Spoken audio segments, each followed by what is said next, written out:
العلی العظیم۔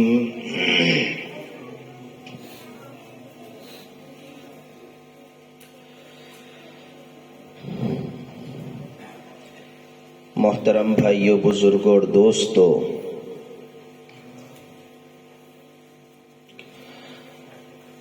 اللہ تبارک و تعالی نے تمام قوموں کی رہنمائی کے لیے الگ الگ وقتوں میں آسمان سے مختلف کتابیں نازل فرمائی ہیں۔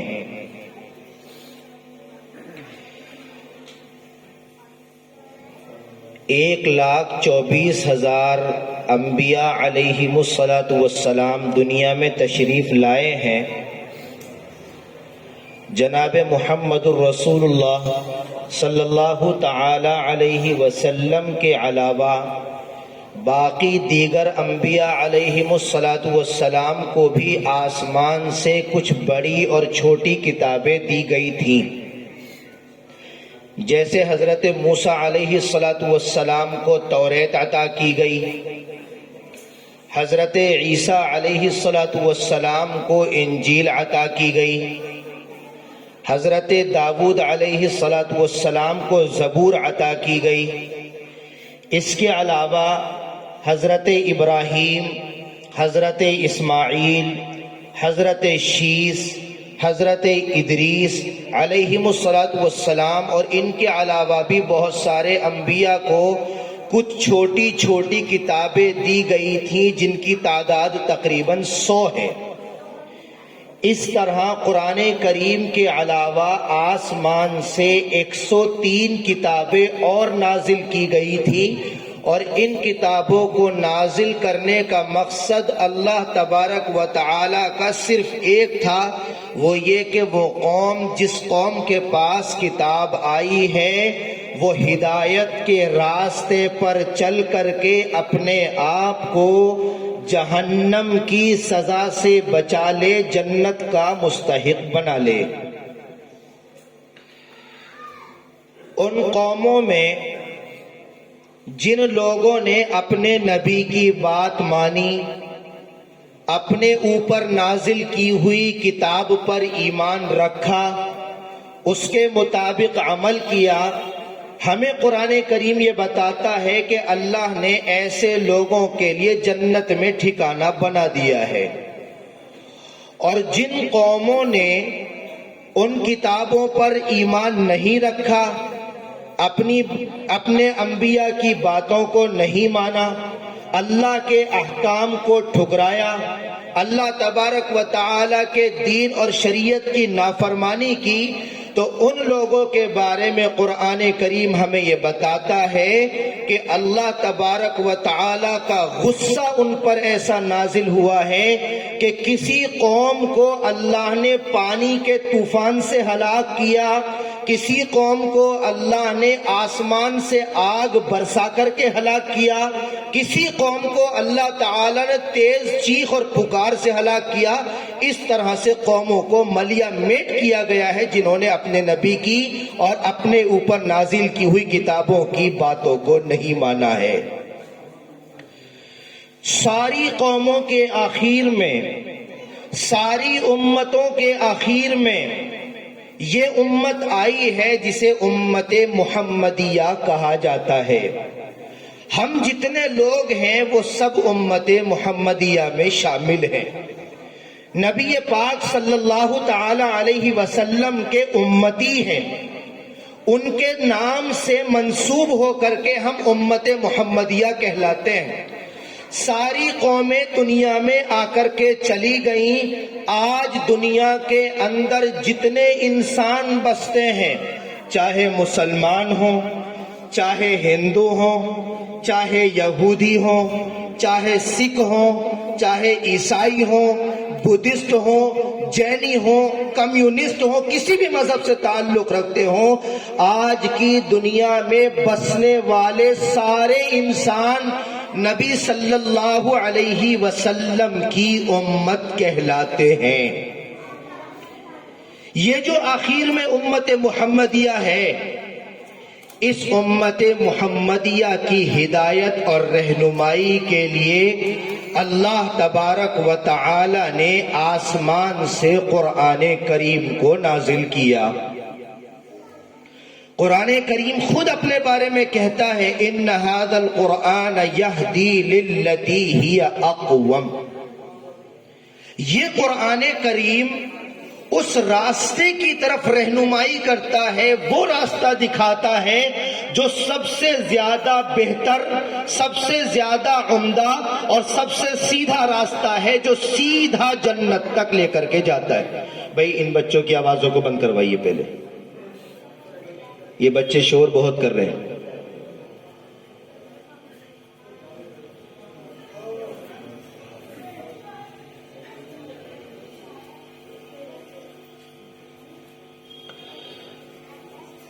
امت محمدیہ کو قرآن کریم عطا کیا گیا، یہ ہدایت کی کتاب بنائی گئی اور ساری امت کی کامیابی اور ناکامی کا سارا دار و مدار اسی قرآن پر رکھ دیا گیا ہے۔ آج اگر امت محمدیہ کے کسی شخص کو اپنے آپ کے بارے میں جانچ پڑتال کرنی ہے کہ وہ ہدایت پر ہے یا نہیں، تو اس کے لیے صرف ایک راستہ ہے کہ وہ قرآنی تعلیمات کو پڑھے اور اس کے بعد اپنے دل سے پوچھے کہ کیا اس کا دل ان قرآنی تعلیمات کے مطابق چلتا ہے یا نہیں چلتا۔ جس کا دل قرآنی تعلیمات کے مطابق ہے وہ قرآن کریم کے کہنے کے مطابق ہدایت پر ہے، اور جس کی زندگی قرآنی تعلیمات کے خلاف ہے وہ پھر انسان ہدایت پر نہیں ہے۔ یہ فیصلہ خود ہم کر سکتے ہیں قرآن کریم کی تعلیمات کو سامنے رکھ کر۔ آپ ایک بات پر غور کریں، ابھی میں نے عرض کیا کہ اب سے پہلے 103 کتابیں آسمان سے اور اتاری گئیں، جن میں 3 کتابیں مشہور ہیں، ہم جانتے ہیں، توریت، زبور اور انجیل۔ اس کے علاوہ بھی چھوٹی چھوٹی 100 کتابیں اور تھیں۔ آج کی دنیا میں اگر غور کریں تو ان 100 کتابوں کا کوئی اتا پتہ نہیں کہ وہ دنیا میں کب آئی تھی اور کب ملیا میٹ کر دی گئی۔ دنیا کے اندر اس وقت توریت بھی موجود ہے، زبور بھی موجود ہے، انجیل بھی موجود ہے، لیکن اللہ تبارک و تعالی نے آسمان سے جن الفاظ کے ساتھ، جن حروف کے ساتھ اور جس شکل میں ان کتابوں کو نازل کیا تھا، نہ انجیل کے اندر وہ تعلیمات موجود ہیں، نہ زبور کے اندر وہ تعلیمات موجود ہیں، نہ توریت کے اندر وہ تعلیمات موجود ہیں۔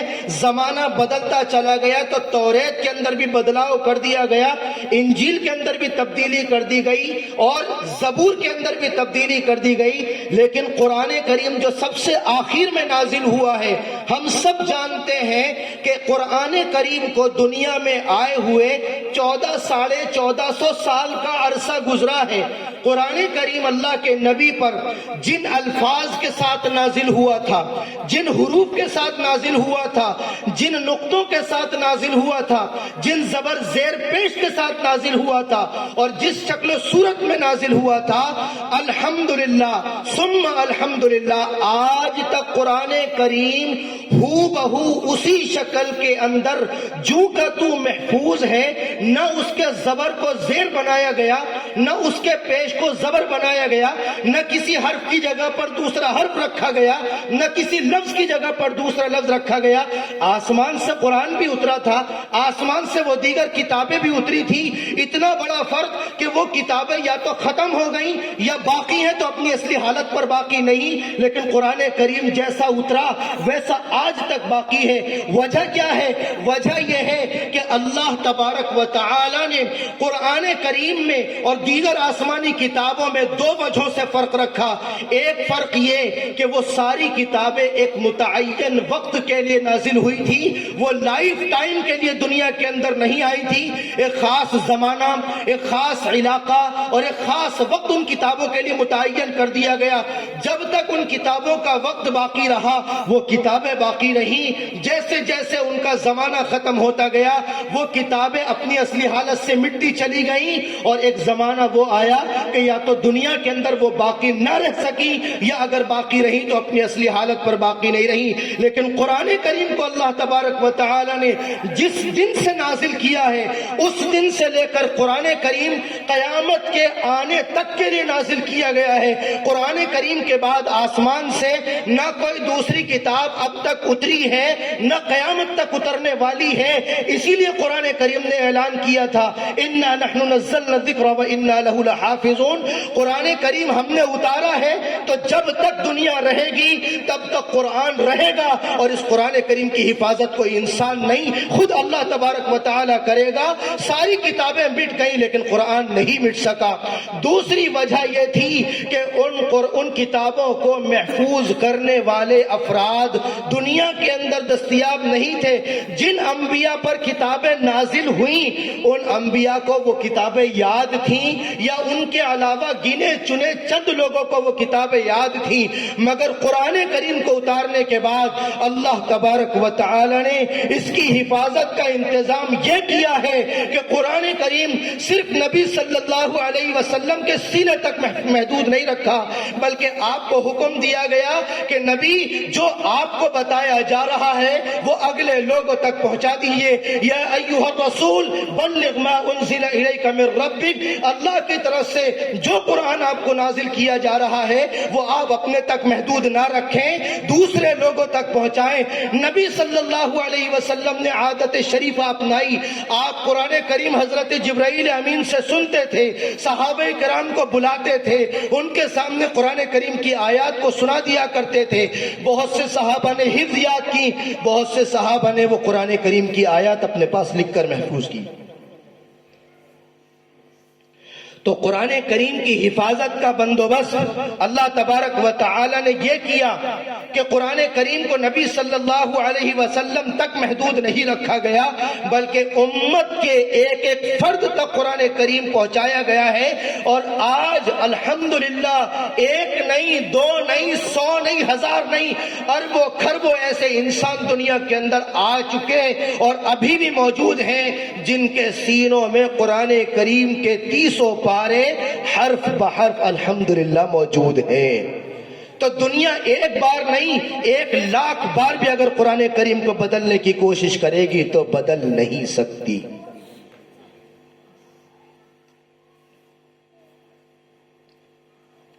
جب قرآن کریم نازل ہونا شروع ہوا تو کفار مکہ مشرکین مکہ جنہیں اپنی عربی زبان پر بہت زیادہ فخر تھا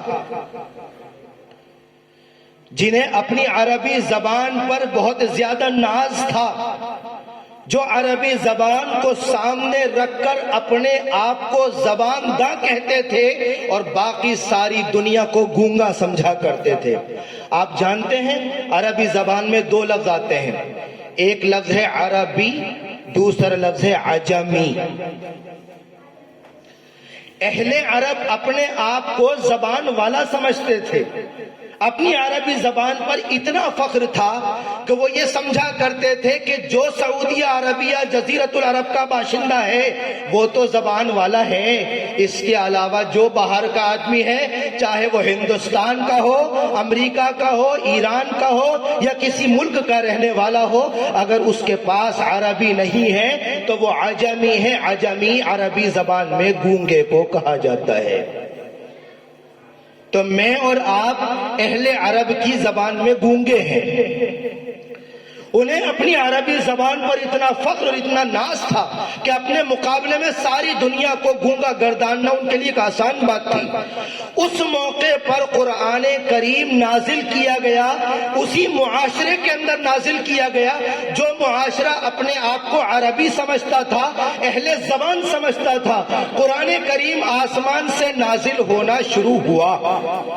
کفار مکہ اور مشرکین مکہ جنہیں قرآن کریم کو ماننا نہیں تھا، نبی صلی اللہ علیہ وسلم کی نبوت کو ماننا نہیں تھا، وہ قرآن کریم کی آیات سن کر کہنے لگے لَوْ نَشَاءُ لَقُلْنَا مِثْلَ هَذَا، ہم چاہیں تو ہم بھی ایسا قرآن پیش کر سکتے ہیں، یہ کوئی بڑی بات تھوڑی ہے۔ کیوں کہا کرتے تھے؟ نبی صلی اللہ علیہ وسلم نے نبوت ملنے کے بعد جب قرآن کریم کی پہلی آیات ان مشرکین کو سنائی اور یہ فرمایا کہ یہ میرا کلام نہیں ہے، اللہ کی طرف سے اترا ہوا کلام ہے، اس کو مانو گے تو جنت میں داخلہ ملے گا ورنہ جہنم کے اندر ہمیشہ ہمیشہ کے لیے دھکیل دیے جاؤ گے، تو مشرکین مکہ کو یقین نہیں آیا کہ یہ اللہ کی طرف سے قرآن کیسے اتر گیا۔ کہنے لگے نہیں، انما یعلمہ بشر، یہ تو کسی دوسرے انسان سے سیکھ کر آتے ہیں اور ہمارے سامنے پیش کر کے کہتے کہ اللہ کا کلام ہے، لو نشاء لقلنا مثل هذا، یہ کوئی بڑی بات نہیں ہے، ہم چاہیں تو ایسا کلام ہم بھی پیش کر سکتے ہیں۔ اللہ تبارک و تعالیٰ کی آیات سن کر کے اپنے اوپر فخر جتاتے ہوئے کہتے ہیں کہ اس جیسا قرآن ہم بھی پیش کر سکتے ہیں۔ اللہ تبارک و تعالیٰ کی عزت کو جلال آتا ہے، قرآن کریم کی آیت اترتی ہے قل لئن اجتمعت الجن والانس على ان يأتوا بمثل هذا القرآن لا يأتون بمثله۔ قرآن کریم نے اعلان کر دیا کہ ایک نہیں، دو نہیں، ساری دنیا کے انسان اور جنات مل کر کی بھی اگر اس قرآن کریم جیسا دوسرا قرآن لانے کی کوشش کریں تو ایک دوسرے کی مدد کرنے کے باوجود اس جیسا قرآن نہیں لا سکتے۔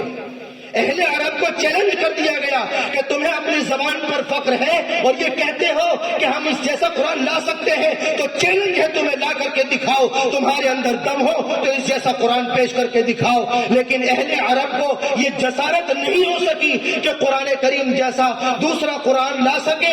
اللہ تبارک و تعالی نے دوبارہ آیت قرآن کریم میں نازل کی فَأْتُوا بِعَشْرِ سُوَرٍ مِثْلِهِ، تم پورا قرآن نہیں لا سکتے، ٹھیک ہے ہم تمہارے لیے چیلنج تھوڑا ہلکا کیے دیتے ہیں، تم پورا قرآن مت لے کر آؤ، قرآن جیسی 10 صورتیں بنا کر کے لے آؤ، تمہارا چیلنج ہم ایکسپٹ کریں گے، قبول کریں گے۔ اہل عرب کو للکار دیا گیا لیکن ہمت نہیں تھی کہ قرآن کریم جیسی 10 صورتیں بھی بنا کر کے لاتے۔ اللہ تبارک و تعالی نے تیسری مرتبہ پھر چیلنج کیا وَإِن كُنتُمْ فِي رَيْبٍ مِّمَّا نَزَّلْنَا عَلَىٰ عَبْدِنَا فَأْتُوا بِسُورَةٍ مِّن مِّثْلِهِ، تم سے 10 صورتوں کی بات نہیں مانی گئی تو ٹھیک ہے اور ہلکا کر دیا جائے گا تمہارے لیے چیلنج کو، اب تم 10 صورتیں نہیں، اگر تمہارے اندر جسارت ہے، تمہارے اندر ہمت ہے، تم اپنے آپ کو قابل فخر سمجھتے ہو تو قرآن کریم جیسی ایک چھوٹی سی صورت بنا کر کے لا کر دکھا دو، تمہارا چیلنج قبول کریں گے۔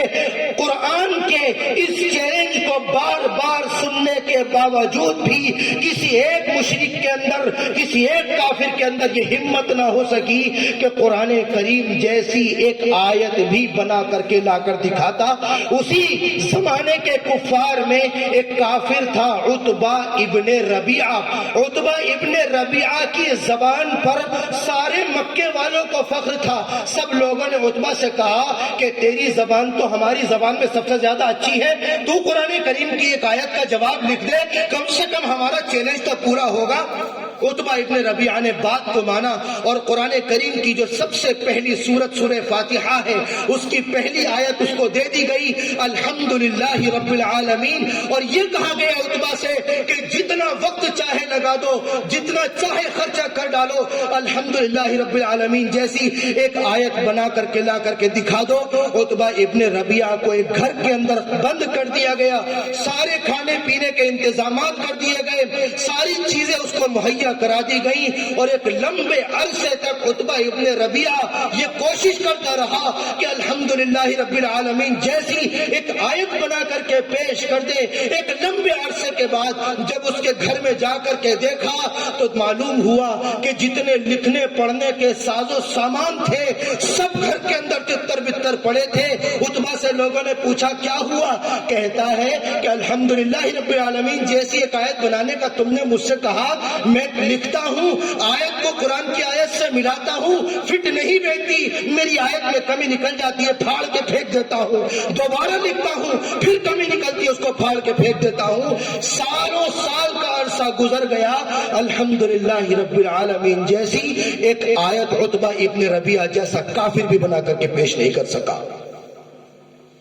فخر کرو میرے مسلمان بھائیوں، یہ قرآن کریم مجھے اور آپ کو ملا ہے جسے ہم نے اتنی کمزور کتاب بنا کر کے چھوڑا ہوا ہے کہ شادی کے موقع پر جہیز میں لڑکی کو لال کلر کے خوبصورت سے غلاف میں قرآن سر پر رکھ کر کے دیا جاتا ہے، اور وہ لڑکی اپنے گھر میں جب وہ قرآن لے جا کر کے رکھتی ہے تو تب تک وہ قرآن اپنی جگہ سے نہیں ہلتا جب تک کہ گھر میں کسی کا انتقال نہ ہو جائے یا کسی کی طبیعت خراب نہ ہو جائے۔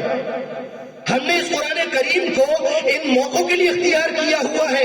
دکان کھلی تو قرآن خانی کرا دی، مکان بنا قرآن خانی کرا دی، کسی کا انتقال ہوا قرآن خانی کرا دی، کسی کی طبیعت خراب ہوئی قرآن خانی کرا دی، کاروبار کے اندر گھاٹا قرآن خانی کرا دی۔ پوری زندگی اگر ہم سہولت کے ساتھ گزارتے ہیں تو قرآن کریم کو اٹھا کر کے دیکھنے کی توفیق نہیں ملتی۔ وہ قرآن کریم جس قرآن کریم کو اللہ تبارک و تعالی نے تمام آسمانی کتابوں میں سب سے اعلیٰ اور سب سے افضل قرار دیا تھا، جس قرآن کریم کو اللہ تبارک و تعالی نے امت محمدیہ کے لیے آرام، آرائش اور آسائش کا ذریعہ بنایا تھا، اور یہ بتایا تھا ان اللہ یرفع بہذا الکتاب اقواما ویضع به آخرین۔ جو قرآن کریم اختیار کرتا ہے اللہ تعالیٰ اسے بلند مقامات عطا کرتا ہے، اور جو قرآن کریم کو چھوڑتا ہے اللہ تعالیٰ اسے پستی کے غار میں گراتا ہے۔ اس قرآن کریم جیسی مقدس کتاب کو ہم نے ایسا بے محابہ سمجھا ہوا ہے کہ سالوں سال کا عرصہ گزر جاتا ہے، ہمارے گھروں سے تلاوت کی آواز تک نہیں آتی۔ اتنی ہلکی کتاب بنا کر کے ڈالا، یہ مردوں کی کتاب بن گئی، بیماروں کی کتاب بن گئی، افتتاحی کتاب بن گئی، زندگی کی کتاب نہیں بن سکی۔ آج اگر دنیا بھر کے اندر مسلمان پٹ رہے ہیں، دنیا بھر کے اندر مسلمان ذلیل و خوار ہیں، تو یاد رکھیے میرے مسلمان بھائیوں، علامہ اقبال نے کہا تھا وہ زمانے میں معزز تھے مسلمان ہو کر، اور ہم خوار ہوئے تارک قرآن ہو کر۔ انہوں نے قرآن کو اختیار کیا تو اللہ تبارک و تعالی نے ان کو اونچا مقام دیا، اور ہم نے اس قرآن کریم کو اپنی پشتوں کے پیچھے ڈال دیا تو وہی عزت ہماری کھو گئی۔ اور آج جس ملک میں جو چاہتا ہے، جب چاہتا ہے، جہاں چاہتا ہے، جیسے چاہتا ہے مسلمانوں پر ظلم کر دیتا ہے، لیکن کسی کی ہمت نہیں پڑتی کہ اس کے مقابلے میں کھڑا ہو سکے۔ کیوں؟ قرآن کو چھوڑنے والے ہم بنے۔ میرے عزیز بھائیوں، یہ قرآن آخری کتاب ہدایت ہے۔ اس قرآن کریم کو اختیار کرنے والا کبھی ذلیل نہیں ہو سکتا۔ یہ میری اور آپ کی بات نہیں ہے، نبی پاک صلی اللہ علیہ وسلم کا فرمان ہے، ان اللہ یرفع بہذا الکتاب اقواما ویضع به آخرین۔ میری بات جھوٹی ہو سکتی ہے، آپ کی بات جھوٹی ہو سکتی ہے، لیکن میرے نبی کی کوئی ایک بات جھوٹی نہیں ہو سکتی۔ قرآن کریم کہتا ہے کہ اللہ کے بعد اگر کوئی سچا ہے تو جناب محمد رسول اللہ صلی اللہ تعالی علیہ وسلم کی ذات اقدس ہے۔ نبی پاک علیہ الصلوۃ والسلام فرماتے ہیں ان اللہ یرفع بہذا الکتاب اقواما ویضع به آخرین۔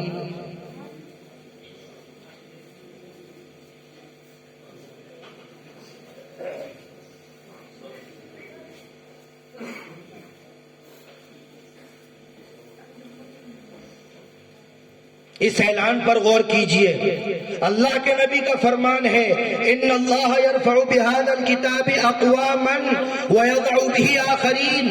اسی قرآن کے ذریعے اللہ تبارک و تعالی کچھ لوگوں کو عزت دیتا ہے تو کچھ لوگوں کو ذلیل اور خوار بھی کرتا ہے۔ صحابہ کرام صحابی بننے سے پہلے کیا تھے؟ آپ ذرا ان کی زندگی کو اٹھا کر کے دیکھیں تو کفر کے علاوہ، گمراہی کے علاوہ جس قدر برائیاں تھی وہ سب وہاں علاقے کے اندر اندر، معاشرے کے اندر، وہاں کی سوسائٹی کے اندر پائی جاتی تھی، لیکن نبی پاک صلی اللہ تعالی علیہ وسلم نے ان لوگوں کو لا کر قرآن کریم دیا، انہوں نے قرآن کریم اختیار کیا، تو اللہ تبارک و تعالی نے نہ صرف یہ کہ ان کو عزت اور مقام عطا کیا ہے، بلکہ ان کو صحابی جیسا لقب دیا گیا، قرآن کریم میں ان کی کامیابی کا اعلان کیا گیا، اور یہ بتلا دیا گیا کہ وہ قرآن کریم کو تھامنے کی وجہ سے اتنے اونچے مقام پر پہنچے ہوئے ہیں کہ آج کی دنیا میں اگر کسی شخص کو اپنا ایمان پرکھنا ہے کہ وہ صحیح مومن ہے یا نہیں، تو صحابہ کرام کی زندگی کے مطابق اپنے آپ کو ڈھال کر کے دیکھ لے، اگر اس کی زندگی صحابہ کی زندگی سے ملتی ہے تو اس کا ایمان معتبر ہے، ورنہ اس کے ایمان کا کوئی اعتبار نہیں ہے۔ قرآن کریم کو اختیار کیا ان لوگوں نے، اللہ تبارک و تعالی نے ان کو اتنا اونچا مقام عطا کیا ہے، اور پھر اسی مسلمان نسل سے ہم لوگ آج موجود ہیں جو ذلت اور رسوائی کے گہرے غار کے اندر گرے ہیں، صرف اس لیے کہ ہم نے قرآن کریم کو پس پشت ڈالا ہوا ہے۔ کبھی قرآن کریم کو پڑھنے کی توفیق نہیں، کبھی قرآن اٹھانے کی توفیق نہیں، اپنے بچوں کو قرآن سکھانے کی توفیق نہیں۔ میرے عزیز بھائیو، اللہ تبارک و تعالی نے قرآن کی حفاظت کا انتظام سینے کے ذریعہ کروایا ہے۔ بے شمار لوگ ایسے پیدا ہوئے ہیں جنہوں نے اپنے سینوں میں قرآن کریم کو محفوظ کیا ہے، اور آج تک وہ محفوظ کرتے چلے آ رہے ہیں۔